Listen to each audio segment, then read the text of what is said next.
வணக்கம் CA students. இன்னைக்கு நாம ஒரு ரொம்ப இம்பார்ட்டன்டான டாபிக் பத்தி பேச போறோம். நம்ம chapter 2.4 understanding product and industry பத்தி தான் பார்க்க போறோம். ரொம்ப சிம்பிளா ஒரு சின்ன பையனுக்கு சொல்லி கொடுக்கற மாதிரி, ஆனா ஒரு சின்ன பாயிண்ட் கூட விடாம டீட்டெயிலா பார்ப்போம். ப்ராடக்ட்ஸ்னா என்ன, பிசினஸ்னா என்ன, ரெண்டுக்கும் என்ன சம்பந்தம், அதெல்லாம் தான் நாம இன்னைக்கு தெரிஞ்சுக்க போறோம். சரி, முதல்ல ப்ராடக்ட்னா என்னன்னு பார்ப்போம். ப்ராடக்ட்னா வேற ஒன்னும் இல்ல, ஒரு பிசினஸ் கஸ்டமருக்கு கொடுக்கற ஒரு ஐட்டம் இல்லனா ஒரு சர்வீஸ். அது ஒரு பிசிக்கலான பொருளா இருக்கலாம், லைக் ஒரு கார், ஒரு புக், ஒரு பென், மொபைல் போன். இல்லனா ஒரு சர்வீஸாவும் இருக்கலாம். சர்வீஸ்னா நமக்கு கண்டுக்கு தெரியாது, ஆனா நமக்கு ஒரு தேவை பூர்த்தியாகும். ஃபார் எக்ஸாம்பிள், டெலிகாம் சர்வீஸ், பேங்க்ல பண்ற வேலைகள், இன்சூரன்ஸ் சர்வீசஸ், இல்ல ஒரு பைக் ரிப்பேர் பண்றது, இதெல்லாமே ப்ராடக்ட்ஸ் தான். இந்த ப்ராடக்ட்ஸ்க்கு சில ஸ்பெஷல் கேரக்டரிஸ்டிக்ஸ் இருக்கு. அது என்னன்னு பாப்போமா? 1. Products are either tangible or intangible. Products ரெண்டு வகையா இருக்கும். ஒன்னு tangible, அதாவது தொட்டு பார்க்கலாம், கண்ணால பார்க்கலாம், பிசிக்கலா ஃபீல் பண்ணலாம். நான் சொன்ன மாதிரி கார், புக், மொபைல் போன் எல்லாம். இன்னொன்னு intangible, அது ஒரு சர்வீஸ், கண்ணுக்கு தெரியாது, ஆனா நம்ம அதை யூஸ் பண்ணுவோம். டெலிகாம், பேங்கிங் இதெல்லாம். 2. Product has a price. கண்டிப்பா எந்த ப்ராடக்ட்டுக்கும் ஒரு பிரைஸ் இருக்கும். அந்த ப்ராடக்ட்டை தயாரிக்கிற செலவு, அப்புறம் மார்க்கெட்ல அதுக்கு இருக்கிற டிமாண்ட், சப்ளை இதெல்லாம் பொறுத்து பிரைஸ் மாறும். இப்போ இருக்கிற காம்படிட்டிவ் வேர்ல்ட்ல நிறைய நேரம் மார்க்கெட் தான் பிரைஸை செட் பண்ணும். பிசினஸ்கள் அந்த பிரைஸுக்கு ஏத்த மாதிரி காஸ்ட்டை ரெடியூஸ் பண்ணி ப்ராஃபிட் பண்ண ட்ரை பண்ணுவாங்க. 3. Products have certain features that deliver satisfaction. ஒரு ப்ராடக்ட்டை நாம ஏன் வாங்குறோம்? அதுல இருக்கிற ஃபீச்சர்ஸ்க்காக தான், இல்லையா? அந்த ஃபீச்சர்ஸ் தான் நமக்கு ஒரு சாட்டிஸ்ஃபேக்ஷனை கொடுக்கும். ஒரு மொபைல் போன்ல நல்ல கேமரா இருக்கு, பேட்டரி லைஃப் நல்லா இருக்குன்னா அது ஒரு ஃபீச்சர். இந்த ஃபீச்சர்ஸ் தான் ஒரு ப்ராடக்ட்டை மத்த ப்ராடக்ட்ல இருந்து வித்தியாசமா காட்டும். அது ஃபங்க்ஷன், டிசைன், குவாலிட்டி, எக்ஸ்பீரியன்ஸ்னு எதுவா வேணா இருக்கலாம். ஒரு கஸ்டமர் ஒரு ப்ராடக்ட்டை வாங்கி யூஸ் பண்றதிலிருந்து அது கடைசி வரைக்கும் எப்படி இருக்குங்கிற அந்த எக்ஸ்பீரியன்ஸ் ரொம்ப முக்கியம். 4. Product is pivotal for business. ஒரு பிசினஸ்க்கு ப்ராடக்ட் தான் சென்டர். எல்லா ஆக்டிவிட்டீஸும் ப்ராடக்ட்டை சுத்தி தான் நடக்கும். Production, quality checking, sales, marketing, logistics எல்லாமே ப்ராடக்ட்டுக்காக தான். ப்ராடக்ட் தான் ஒரு பிசினஸ்க்கு driving force. 5. A product has a useful life. எல்லா ப்ராடக்ட்டுக்கும் ஒரு யூஸ்ஃபுல் லைஃப் இருக்கும். ஒரு குறிப்பிட்ட காலம் வரைக்கும் தான் அது நல்ல வேலை செய்யும்.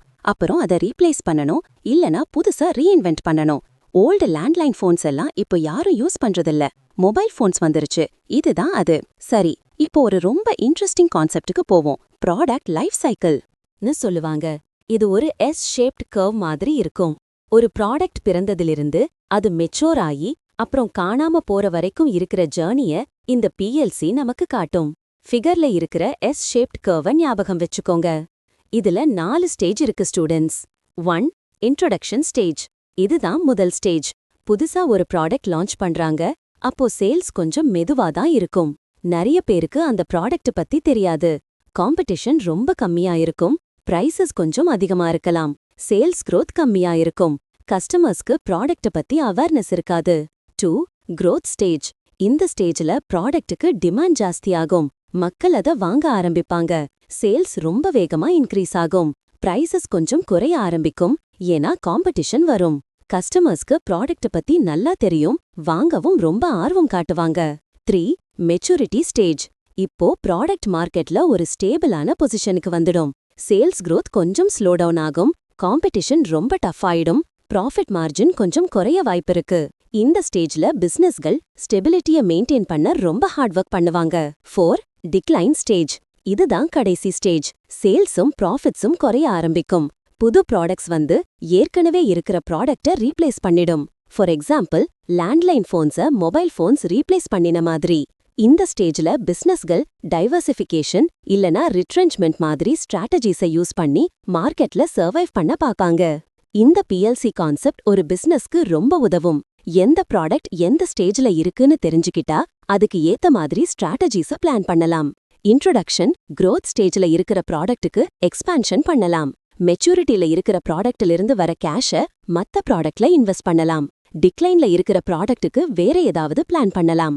இது ஒரு balanced portfolio of businesses maintain பண்ண ரொம்ப உதவும். அடுத்தது வேல்யூ செயின் அனாலிசிஸ பத்தி பாப்போம். ஒரு பிசினஸ் எப்படி ப்ராஃபிட்ஸ் பண்ணுது? கஸ்டமர்ஸ்க்கு ஒரு வேல்யூவை கொடுத்துதான், இல்லையா? அந்த வேல்யூவை நாம எப்படி கிரியேட் பண்றோம்னு தெரிஞ்சுக்கிறதுக்கு இந்த வேல்யூ செயின் அனாலிசிஸ் ரொம்ப உதவும். இது ஒரு பிசினஸ்ல இருக்கிற ஒவ்வொரு ப்ராசஸையும் பிரேக் டவுன் பண்ணி பார்க்கற ஒரு மெத்தட். ஒரு ப்ராடக்ட் இல்லனா சர்வீஸ்ல எந்த ஸ்டேஜ்ல வேல்யூ ஆட் ஆகுது, எங்க காஸ்ட் ரெடியூஸ் பண்ணலாம், எங்க எஃபிஷியன்சி இன்க்ரீஸ் பண்ணலான்னு இத வச்சு கண்டுபிடிக்கலாம். மைக்கேல் போர்ட்டருங்கிற ஒரு ஃபேமஸ் கை இந்த கான்செப்ட எக்ஸ்பிளைன் பண்ணியிருக்காரு. அவர் ஒரு பிசினஸ்ல இருக்கிற ஆக்டிவிட்டீஸ 2 முக்கியமா பிரிச்சிருக்காரு: primary activities and support activities. Figure value chain Michael Porter அப்படின்னு நம்ம டெக்ஸ்ட்ல ஒரு டயக்ராம் இருக்கு, அதையும் பார்த்துக்கோங்க. Primary activities 1. Inbound logistics. Raw materials வாங்குறது, ஸ்டோர் பண்றது, ப்ரொடக்ஷனுக்கு டிஸ்ட்ரிபியூட் பண்றது. டிரான்ஸ்போர்ட்டேஷன், வேர்ஹவுசிங் எல்லாம் இதுல வரும். 2. ஆபரேஷன்ஸ். ரா மெட்டீரியல்ஸ ஃபைனல் ப்ராடக்டா மாத்துறது. மஷீனிங், பேக்கேஜிங், அசெம்பிளி, டெஸ்டிங் எல்லாம். 3. Outbound logistics. ஃபினிஷ்டு ப்ராடக்ட கஸ்டமருக்கு கொண்டு சேர்க்கிறது. வேர்ஹவுசிங், டெலிவரி எல்லாம் இதுல வரும். சர்வீஸ்னா கஸ்டமரை சர்வீஸ் சென்டருக்கு வர வைக்கிற அரேஞ்ச்மெண்ட்ஸ் மாதிரி. 4. Marketing and sales. ப்ராடக்ட பத்தி கஸ்டமர்ஸ்க்கு அவேர்னஸ் கிரியேட் பண்றது, அவங்க வாங்க வைக்கிறது. அட்வர்டைசிங், செல்லிங், சேல்ஸ் அட்மினிஸ்ட்ரேஷன் எல்லாம் இதுல வரும். 5. சர்வீஸ். ப்ராடக்ட் வாங்கின அப்புறம் இன்ஸ்டாலேஷன், ரிப்பேர், ட்ரெய்னிங், ஸ்பேர்ஸ் எல்லாம் கொடுத்து வேல்யூவை என்ஹான்ஸ் பண்றது. Support activities. இந்த ஆக்டிவிட்டீஸ் பிரைமரி ஆக்டிவிட்டீஸ்க்கு உதவும். 1. ப்ரொக்யூர்மெண்ட். மெட்டீரியல்ஸ் வாங்குற process. 2. Technology development. Product design, process improvement, R&D இதெல்லாம். நோ-ஹவ் டெவலப்மெண்ட்டும் இதுல வரும். 3. Human resource management. எம்ப்ளாயீஸை ரிக்ரூட் பண்றது, மேனேஜ் பண்றது, ட்ரெயின் பண்றது, ரிவார்ட் பண்றது. இது எல்லா ஆக்டிவிட்டீஸ்க்கும் முக்கியம். 4. Infrastructure. Planning, finance, quality control, information management systems இதெல்லாம். இது ஒரு பிசினஸோட ஓவரால் ஃபங்க்ஷனிங்க்கு ரொம்ப முக்கியம். இந்த ஆக்டிவிட்டீஸை அனலைஸ் பண்ணி எங்க நமக்கு காம்படிட்டிவ் அட்வான்டேஜ் கிடைக்கும், எங்க காஸ்ட் ரெடியூஸ் பண்ணலான்னு நாம தெரிஞ்சுக்கலாம். அப்புறம் வேல்யூ கிரியேஷன் ஒரு கான்செப்ட் இருக்கு. ஃபிகர் வேல்யூ கிரியேஷன் அப்படின்னு ஒரு டயக்ராம் இருக்கு, அதையும் பார்த்துக்கோங்க. ஒரு கஸ்டமர் ஒரு ப்ராடக்ட்டுக்கு ஒரு பிரைஸ கொடுக்கறாங்க. ஆனா அந்த ப்ராடக்ட்ல அவங்களுக்கு கிடைக்கிற சாட்டிஸ்ஃபேக்ஷன், யூட்டிலிட்டி அந்த பிரைஸை விட ஜாஸ்தியா இருக்கும்போது அங்க வேல்யூ கிரியேட் ஆகுதுன்னு அர்த்தம். ஃபார் எக்ஸாம்பிள், நீங்க ஒரு 10 ரூபாய்க்கு ஒரு காஃபி வாங்குறீங்க. ஆனா அந்த காஃபி உங்களுக்கு 20 ரூபாய் மதிப்புள்ள ஒரு சாட்டிஸ்ஃபேக்ஷனை கொடுக்குதுன்னா அந்த எக்ஸஸ் 10 ரூபாய் தான் வேல்யூ கிரியேட்டட். ஒரு பிசினஸ்க்கு கஸ்டமருக்கு இந்த மாதிரி வேல்யூவை கிரியேட் பண்ண முடிஞ்சா அவங்களுக்கு காம்படிட்டிவ் அட்வான்டேஜ் கிடைக்கும், அப்புறம் நல்ல ப்ராஃபிட் பண்ண முடியும். இந்த வேல்யூவை ப்ராடக்டோட features, quality, availability, durability, performance, அப்புறம் ஆஃப்டர் சேல் சர்வீஸ் இதெல்லாம் வச்சு தான் மெஷர் பண்ணுவாங்க.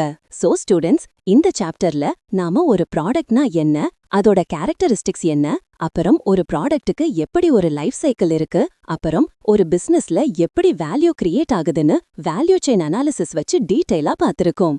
எல்லாமே சிம்பிளா ஈஸியா புரிஞ்சிருக்கும்னு நினைக்கிறேன். ஏதாவது டவுட் இருந்தா கேளுங்க. இந்த கான்செப்ட்ஸ் எல்லாம் ஒரு பிசினஸோட ஸ்ட்ராட்டஜிக்கு ரொம்ப ஃபண்டமெண்டல். இத நல்லா புரிஞ்சுக்கிட்டாதான் ஒரு பிசினஸ் எப்படி மார்க்கெட்ல சர்வைவ் பண்ணி க்ரோ ஆகும்னு தெரிஞ்சுக்க முடியும். அவ்வளவுதான் ஸ்டூடெண்ட்ஸ். அடுத்த கிளாஸ்ல சந்திப்போம்.